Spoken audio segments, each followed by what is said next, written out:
What's up? Today we are doing another install on a 335.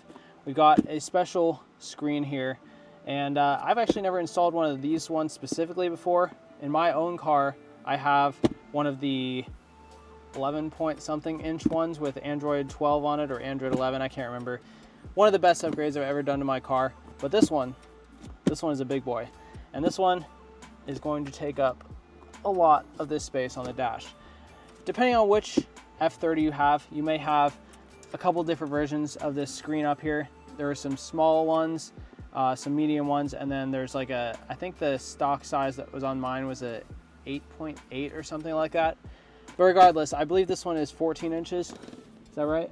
Do you remember? 15. 15? It's like 14.9. 14.9. So this one is going to be very cool. It's an Android head unit, and today we're going to be installing it. Hopefully it goes smoothly, but you never know. These wires are pretty bulky, and it could be a little tough to get in here, but we're going to do our best and show you the way.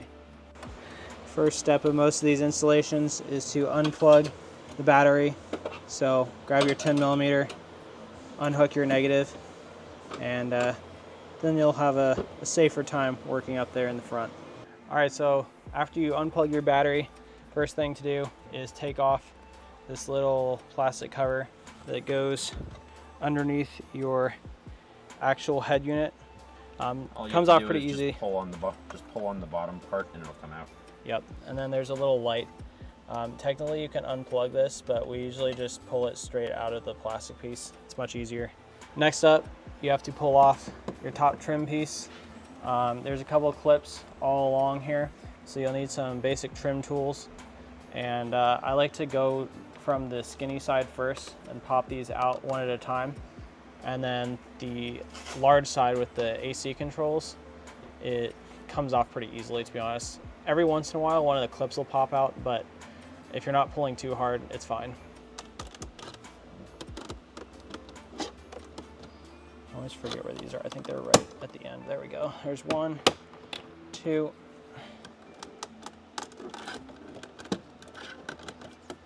3,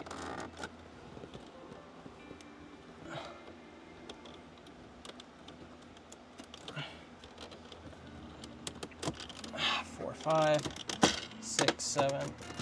I think there's 8 total. There we go. Now you're gonna have some wires back here for the hazard light and door lock. These can unclip pretty easily.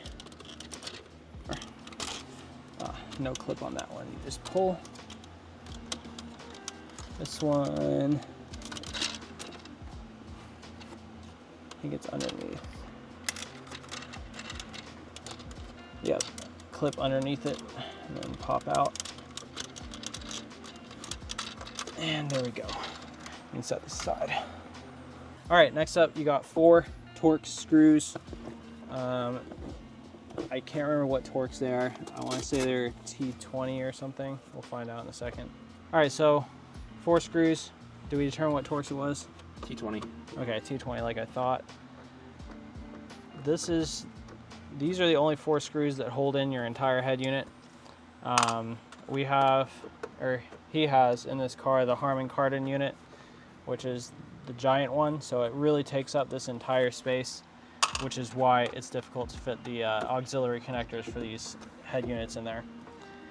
We tried doing a Android Auto box, like a small one like this. You've probably seen them on AliExpress if you ever looked before.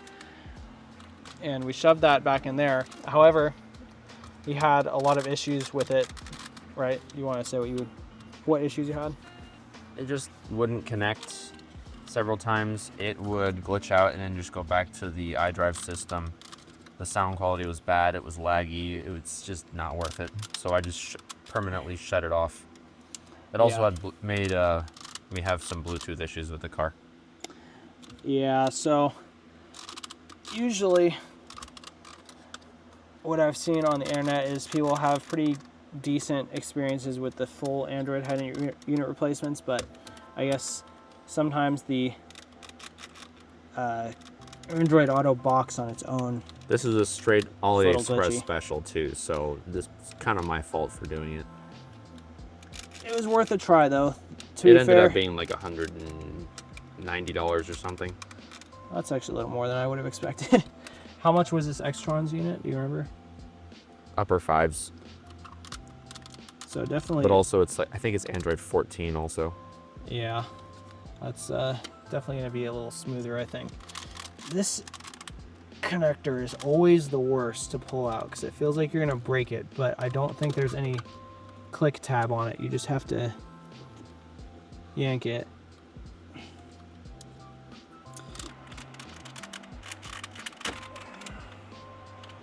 Have a firm grip on it and pull. That's Yeah, the best way to do it. it really feels like you're about to break it, but it does technically come out. So there you go. Now you have access here. And I misspoke earlier. The 4 screws that hold that on, that's your panel hold on, and you have 4 more T20s that hold the head unit in, and then you can just slide it straight out. So we'll take those out now.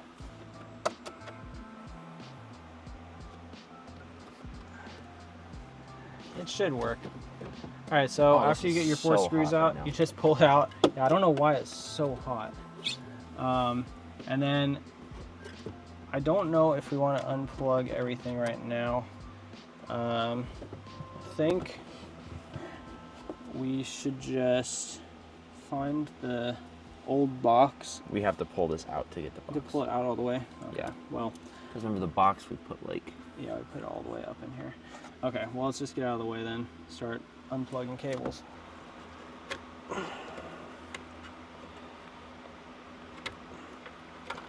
Nice. Those ones are deceiving because the color is like the same. And then Chunky Boy. There we go. Excellent. Ta-da! There is your giant Harman Kardon head unit. All right, so we're just taking out the old box that he put in here, which did actually run the fiber optic cables through it. To take this out, you have to pull this little lever outward and then pull the cable out at the same time. So Matt's gonna do that. Hopefully comes out smoothly. It usually does. I'm just gonna use a pick tool because it's easier. Yeah, you just pull it out a little bit and then they just slide right out. Pretty easy. And you're gonna need to do that no matter because those are going to go into the jumper connector on the new XTRONS system. All right, so in the box for the XTRONS unit, we're about ready to put it in. So I'll take the screen off, but figured I'd open it up. You get instructions that has some okay instructions for how to install it. Then you get a user manual for the unit itself. Hopefully that has the factory codes in it to get to the secret settings, but we'll have to see. Then you have your screen. This thing is gigantic. Underneath the screen are all the cables, the big old bag of them. And I don't think you're going to need all of these, but it probably depends a little bit on your installation. We definitely need the big ones, so we'll take them out one by one and put them in. But there is the screen. Oh, got some size to her. It's exciting. All right, so this is the new screen. It's struggling a little bit to focus. Underneath, it has the tabs that attach, and they are plastic on this screen, which is interesting because on my aftermarket screen, I believe they were metal. Should be fine, but... Yeah, the OEM ones are plastic as well, so it doesn't really matter. Yeah. The other bits under there, you got a couple connectors, and then you can see this has like a big curve shape to it, and I believe that takes up sort of the shelf up there above the right here. the stock dash area. So this will be interesting to see it installed. I was thinking, this thing is actually as powerful, like almost as powerful as my phone. Yeah. Which is good because if I'm not gonna save $40 and get the not best one. Yeah, for sure. Like if it was $300 difference, then maybe, but it's... Yeah, it's not that big of a difference. Oh, I scratched it. Oh well. All right, so there's 2 screws that hold in the stock head unit screen, and then you have a couple connectors that are back there.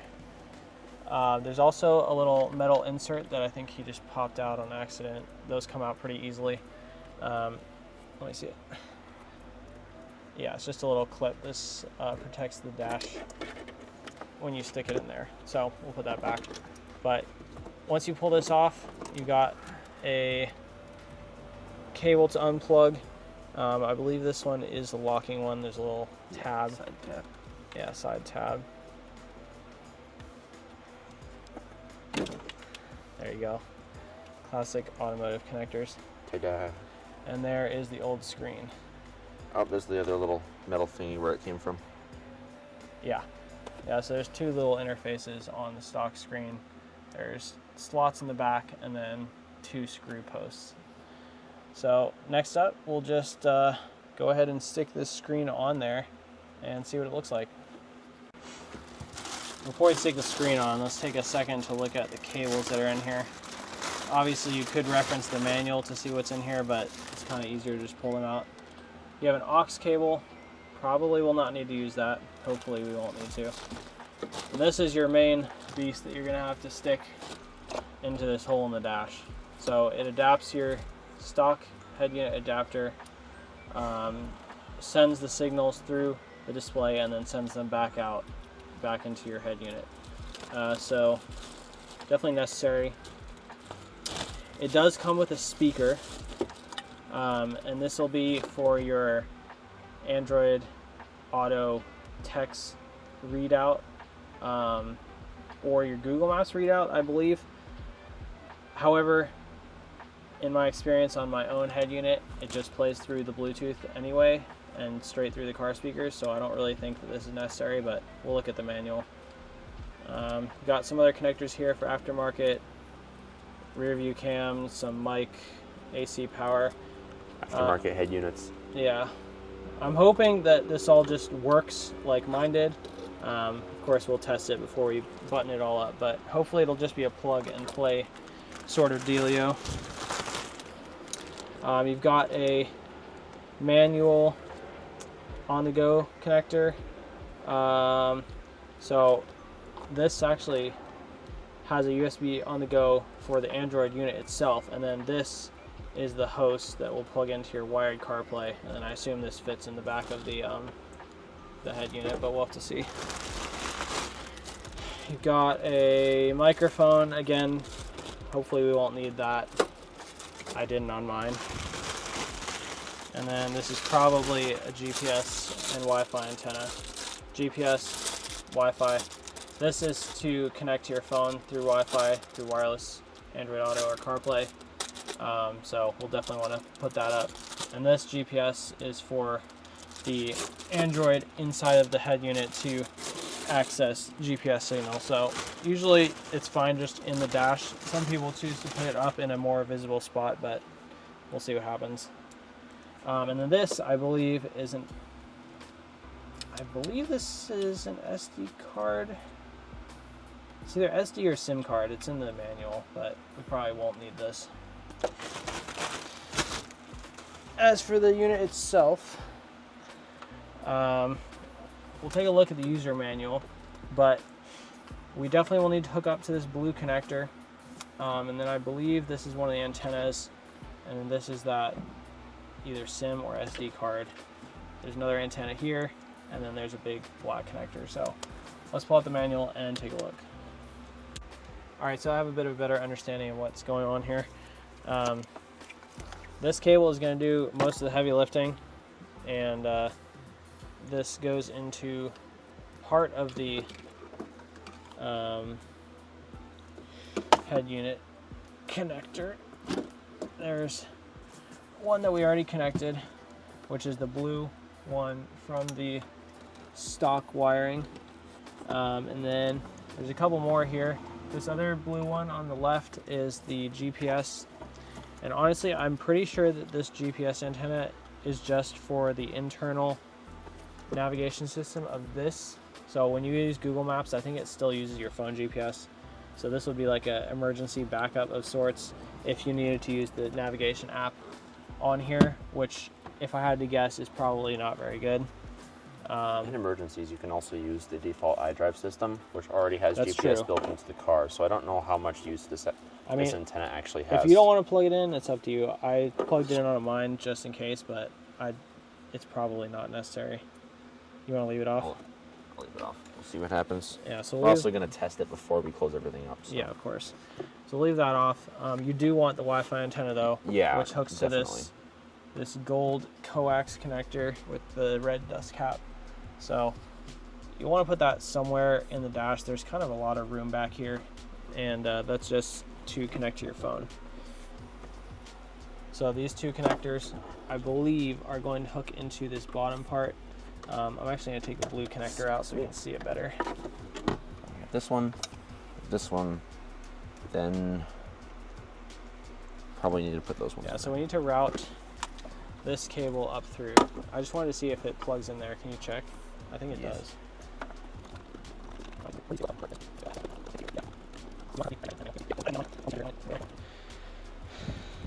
So you're going to want to run these out down there probably. I can wait though.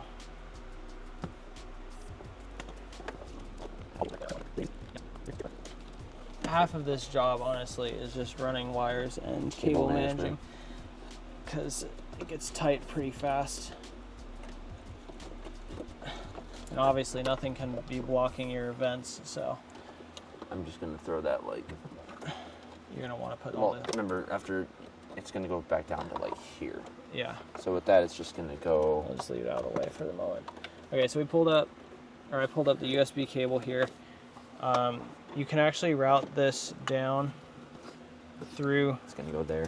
The bottom, and then you can actually make it come out like right here. There's a pretty easy spot to access. So that's probably what we'll do. But for now, I think that's all the cables we need up through here. We have Wi-Fi, we have power cable, and then we've got the blue stock cable, and all these will get connected up now. Let's see, this one goes here.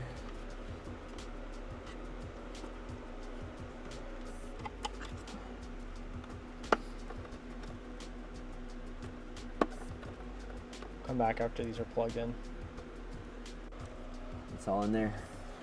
All right, so I kind of just coiled the SIM card wire in here is just kind of coiled up. There's plenty of space in there for it. It's not protruding on the top at all. He's talking about the little black one that had a black connector on the end. Is just an extra. All the rest of them are just kind of fit in there. I also routed the Wi-Fi thing in here.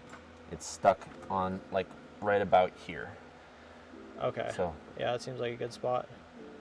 there's a big fat place. Just make sure it doesn't cover any of clip those holes, because that could end up badly. Yeah, you might not be able to stick your front plate on all the way, but it is in there. It's mounted up, and before we screw anything together, we probably should test it. But we need to hook up the cables on the head unit side first, and this thing has so much length on the cable. It's actually kind of crazy. I don't know what they think you're doing with this, but Sending it to Timbuktu. It also could be for like the 5 and 7 series, which they have. Yeah, that's true. It could be space. slightly different. So we're gonna put this thingy back in here. Yeah, so you need Into to the hook new up. one? You need to hook up your So that's the- fiber optic cables to the new one. You might not have those if you have the lower tier audio system, but for the Harman Kardon, it has those green fiber optic cables. And then you're going to hook up your jumper cable to the stock cable, the stock big one. So basically what's happening is the fiber optic is going directly into the head unit still, but the rest of the cables are getting jumpered. So hopefully, like on mine, you use the stock Bluetooth connection so you get stock audio quality, and it goes directly into the head unit as it did before. This is in. All this has to be shoved back there to connect the head unit to all this crap. This still goes down here. And then we have where's the head unit wire? There you are. There. Just make sure that this stuff is cozy in there without actually moving the vents. Otherwise, you're gonna have problems with fitting. Yeah, I'm a little bit worried about these cables in here right now because, Well, they're still like slightly loose. Yeah. Should be fine. well, the back there is some, the connectors for the actual AC thingy stick back there, so we'll just have to be careful when we press it in that we don't crush it. All right, so next up, I think we're going to try and hook up the head unit and make sure that everything connects up okay, and then shove it all in there so we can do a test power on. Yes, so sir. basically, same exact connectors, just put them back where they came from. Pretty easy. All right, so we just hooked up the battery again, so this will be first power on. Hopefully it just comes on. There you go, XTRONS.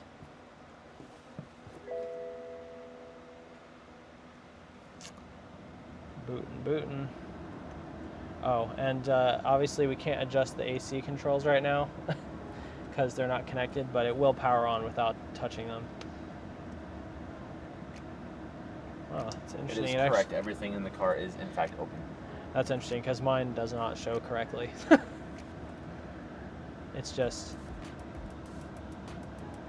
any door that's open, it shows the open door thing. All right, so there is your interface. I guess.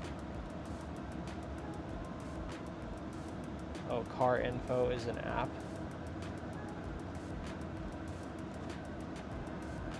I guess it's a nice peel. I guess we could look at the manual, but I don't know how useful it'll be. I don't want that though. Oh, there you go. How do you get home? Oh, there you go. Okay, so it does have a swipe down menu. Oh, it's just an Android menu. Also, I will say this is very responsive. Mine is not as responsive as this is. So you have Bluetooth, Wi-Fi, volume, mute. Oh, also.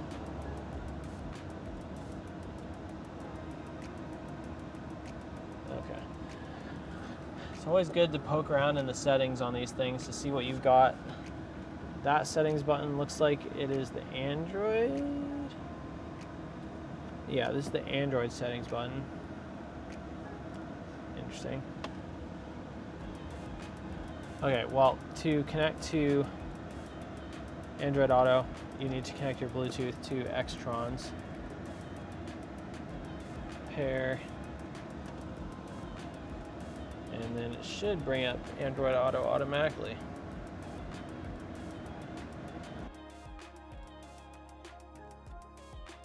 Turn on manually. All right, there you go. I'll blur the screen, don't worry. So much snappier. I know, it's very responsive. Should we just go for it and see if the, Yeah. I don't know what volume it's at. It might be super low. Okay, so we had an issue where iDrive wasn't showing up. Turns out we had left the aftermarket LVDS cable in there, and that is not the correct thing to do. So we switched back to the stock cable to the screen, and now iDrive shows up properly. We're still troubleshooting Android Auto sound, but hopefully now that that's hooked up, it'll work properly. The other thing is we don't have a volume.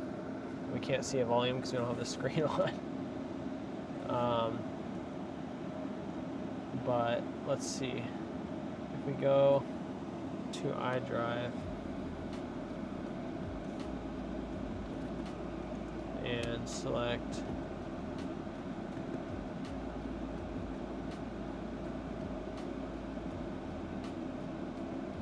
no, we still don't have anything. Typical Sony activities. Yeah. All right, so we've been sitting here for about half an hour trying to figure out what the heck is going on. So there's something to know about these Android head units.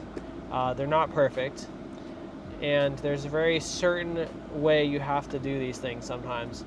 So to start, you connect to Android Auto by literally just connecting to the Bluetooth on here.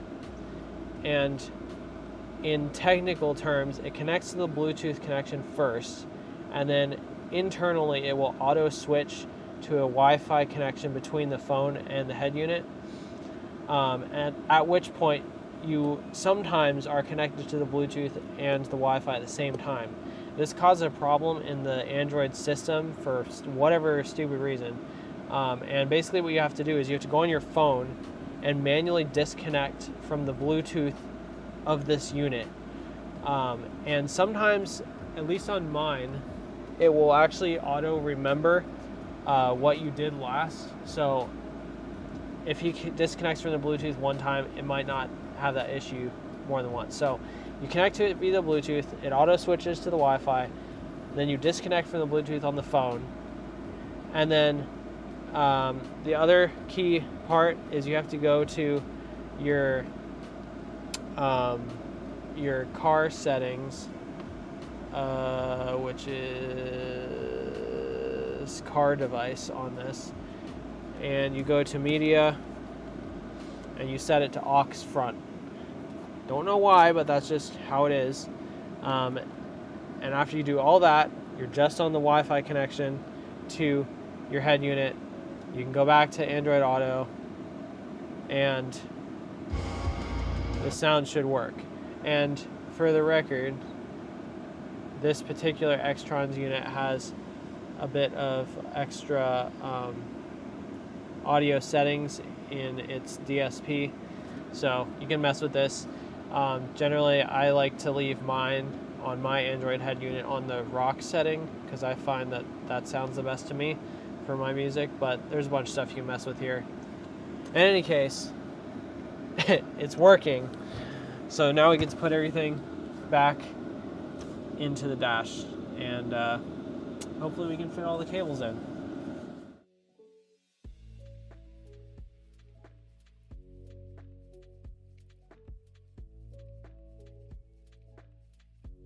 All right, so we got it all buttoned up. Screen is in, looking great. Everything appears to be working as one would expect. So after getting through those troubleshooting steps and following that exact sequence of connecting the Wi-Fi and disconnecting the Bluetooth and activating the aux input, we now have our usable Android head unit. And I think there's some customization that can happen on this home screen. And there's definitely a lot of features that I'm not going to cover, but it seems like a pretty nice screen so far. This is the top end model. You ordered the like maximum storage, maximum RAM one, so I think that was a great decision, because what's the point in installing this thing if you're just gonna lag all over the place, right? Buy once, cry once. Exactly. So hopefully this will go well. I'm pretty optimistic about it at this point, because once you get over the hurdle of making sure the audio works and stuff, and making sure iDrive still connects, I mean, that's pretty much all you need. And the nice thing is, on his, it detects the doors opening and closing properly. Does it detect the... No, okay, it doesn't show the climate controls. Mine shows climate controls, but it shows them wrong, so it's kind of dumb. Well, but it's right there. The climate controls are right here with knobs and buttons. You so don't really need an extra not a screen super... for that. Yeah, what do you think? It looks sick. I can't wait to drive around with it. Main thing is I can't wait to do MHD logging on it so I can actually have the displays.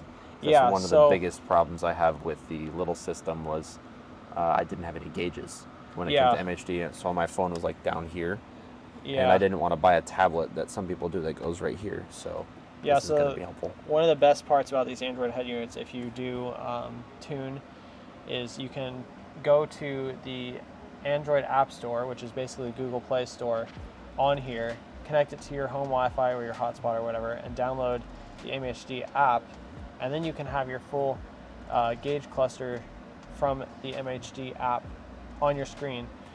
You can also download Bimmerlink and XHP stuff on here, but I don't really think that's a great idea to flash anything from this to your don't car, flash anything, because then when your car turns off whenever it flashes to flash the ECU, all of a sudden this thing doesn't have power anymore. Yeah, so exactly. It'll start flashing it, and then it'll just stop flashing right in the middle. So you'll probably break your ECU. Yeah. So now, of course, I haven't tried that because I really don't want to break my ECU. But For monitoring purposes, perfectly fine. For flashing, please don't do that. Yeah, for real.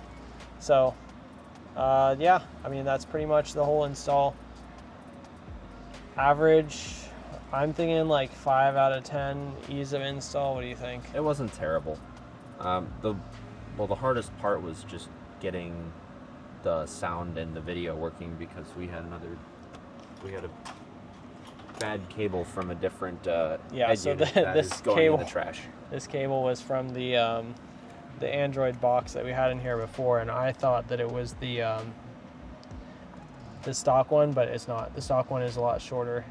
So we Overall difficulty, I'd say like 4 out of 10 ish. yeah, it really wasn't as far as too car stuff bad. goes, I've done a lot harder stuff with the car, so Yeah, it's not too bad. We'll take it. But yeah, there you go. I'll get a little bit of B-roll of it, and pretty happy with the fit and finish.